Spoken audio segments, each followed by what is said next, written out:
Court calls case, People versus Whitney Mitchell. Good afternoon, Assistant Public Defender Lauren Perny on behalf of Miss Mitchell. State your name for the record, please. Whitney Mitchell. You take your hands out of your pockets, please. All right, what are we doing? We are here for a pretrial and also a... Today's case is a roller coaster inside the courtroom. The People versus Whitney Mitchell. A young mother, 2 jobs, and a second DUI charge. But when her drug test results reveal something shocking, this courtroom turns tense fast. Stay with us. You won't believe how this ends. Violation report. Yes. So, given the results, Do you have a bond violation? Go ahead. so there's a couple of things. I guess there's 3 kind of things to address here. The first is the cocaine. I did talk to Miss Mitchell about it. She did pass the day after her arraignment. She denies using cocaine after her arraignment. This was her first test after being ordered on bond. And her arraignment was on the 17th and the test was the 18th. So her assertion is that it was from prior to given the bond conditions. Regarding her use of cocaine, however, she has seen a doctor at the University of Michigan where she is beginning the process to enroll in treatment there. She has an appointment tomorrow at 2:30. And they are, the letter that she provided me that's dated today says that they've spoken with the addiction treatment team and are working to place her in. So right off the bat, the defense is trying to frame this as a misunderstanding, blaming timing and medical treatment. But remember, judges look for accountability, not excuses. Do you think this explanation will hold up once the judge hears those test results? To intensive treatment and detox services, and tomorrow will be the follow-up appointment.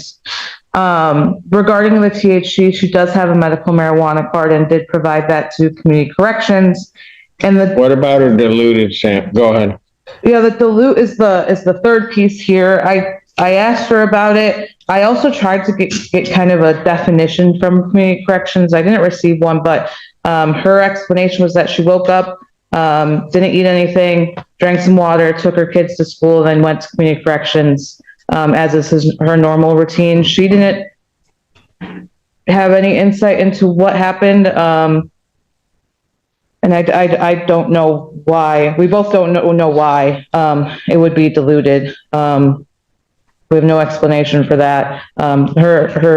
She was very clear with me that she did not try to skirt community corrections or anything like that. She said she wouldn't even know how to. So given all that, Your Honor, my request is to keep her out of custody, let her go to this appointment at the University of Michigan, see if they can get her into treatment and detox. She is employed. She has 2 jobs and a young child. She works at the University of Michigan and at Five Guys. Notice how Whitney's defense leans on her role as a mother and her employment. In bond violation hearings, stability, like work and family ties, can sometimes sway the court. But here's the question. Does responsibility outweigh repeated risk? He's not young, he's 15, but I still care for him every day, drive him back and forth to school, cook him dinner. That's an individual with, I have a second offense operating while intoxicated at this point on this case. That is alleged to have occurred back in June. And I have a test result that shows up on the 18th as positive for cocaine. Her next test, though, is a diluted sample. Can I speak? Yeah. So what that was, I wasn't doing any drugs like cocaine or anything. I was smoking marijuana, and then I'm like, I remember I called and asked, is it okay if I can smoke? And they were like, we don't know. Then I found out yes. So I drank some bottles of water before the test, but I didn't do any hard drugs or anything. And I just really want to stay out so I can keep my jobs and stuff. And I can, because if I lose the job, then I won't be able to go to the treatment because I won't have the insurance. Yeah. It's a horrible circle you placed yourself in. Yes, it's all my fault. Oh, it absolutely is all your fault. I have a problem and I'm willing to try to get it fixed now. Is that before or after you came? This is the breaking point. The judge calls her out, not just for the offense, but for the mindset behind it. When he asks, before or after you kill somebody with a car? It's not cruelty. It's a brutal reminder of what's at stake when addiction meets the road. Kill somebody with a car. This is your second offense, or at least alleged second offense. Your Honor, I don't plan on killing anyone. I really plan on. Nobody ever does. Okay, I'm sorry, Your Honor. I just want to stay out for my son and my job. So when you were doing the cocaine, how much were you thinking about your son? I wasn't thinking. I was thinking about myself then, being selfish. So why are you bringing him up now, saying you want to be out with him when you weren't thinking about him when you were doing the cocaine? Because to see the look on his face when I told him I was coming, and to think to prioritize that stuff ahead of him, and what the good stuff I finally do have going in my life. When I start doing good, I just want to be on a straight and narrow and get clean and stay out. I don't want to have to start from scratch. No, my mercy is in your hands.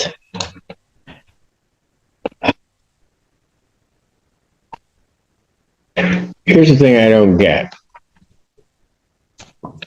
The test results from June 30th show in her system alcohol, methamphetamine, and cocaine.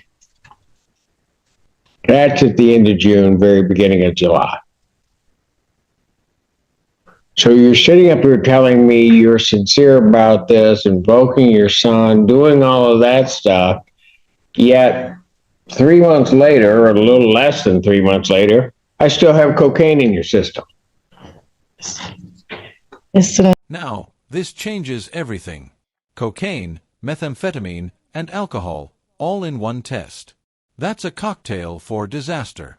The judge isn't just angry, he's questioning her credibility. Can Whitney still convince the court that she deserves another chance? Addiction problem. What? It's an addiction problem. So when exactly did you figure that out? Now I'm going through all this stuff. Yeah, you want to get here. You're an addict. You're going to get here and try to tell me anything and everything in the world to try to keep yourself out of trouble and keep from being accountable. That's what you're doing. I just want to keep the positive things going in my life. I'm willing to admit my wrongs.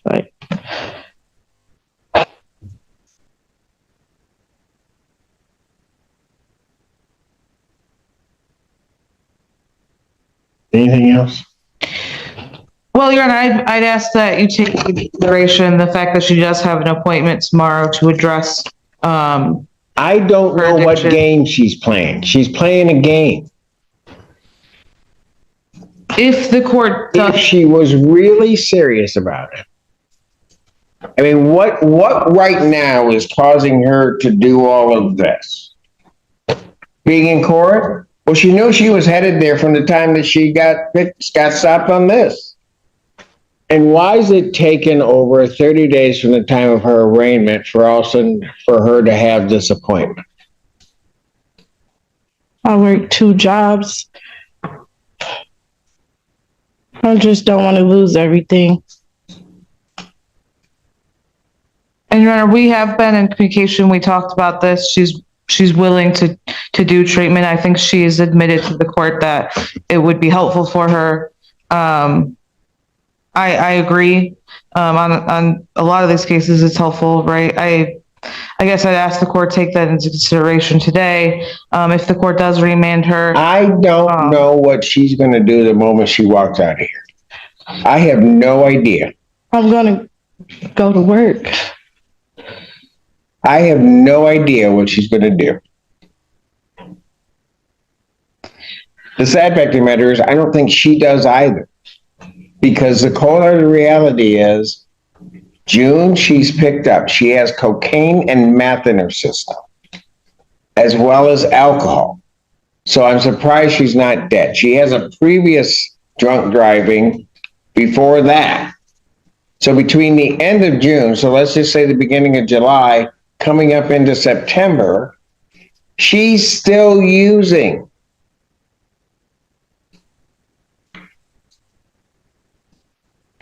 Yeah.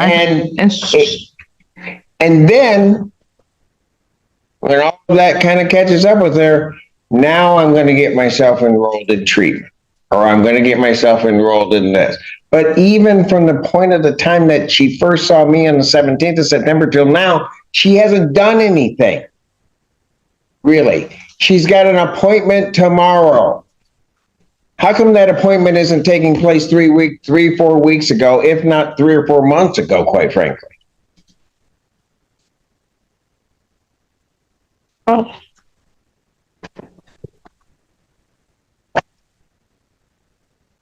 Every excuse weakens her case. The more Whitney talks, the clearer it becomes. The judge sees patterns of manipulation. And in court, once a judge believes you're playing games, your credibility is gone. Do you think she can recover from this point? just work so many hours and just try to take care of our kid. I should have made it 3 weeks ago, but I'm trying to take. You got an excuse for everything. Yeah. Everything coming out of your mouth is an excuse. I just want to do better. If I am able to communicate with the doctor and coordinate some kind of plan moving forward, can I submit that to the court for your consideration? Certainly you may, but you know, you can have a plan, but then she's going to need to do it. Because I'm going to tell you right now, she's coming before me. She's telling me everything that she's telling me, but she's lying to me like she's been lying to everybody in her family and everybody around her for I don't know how long, but certainly over the last year.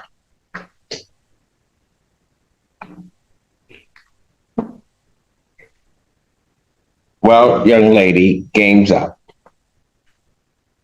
In the end, the judge had enough, revoking her bond and forcing her to come back with a real plan. This case is a tough lesson on accountability and addiction in the justice system. If you found this case as shocking as we did, make sure to hit that like button, share your thoughts in the comments, and don't forget to subscribe for more jaw-dropping courtroom breakdowns.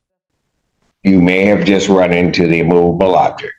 If you're going to tell yourself that you're going to do this, then you're going to do it. But you're not going to come up here and just kind of give me this and that, and I'm going to do this, and this is why, and everything like that. If you want to make a commitment, then you make the commitment. And you got time to think about the commitment. Defendant's bond is hereby ordered revoked. I will adjourn the pretrial hearing to next week on the 22nd, and she can come here with a better plan than what she's got now. 9 a.m. on the 2nd. Court calls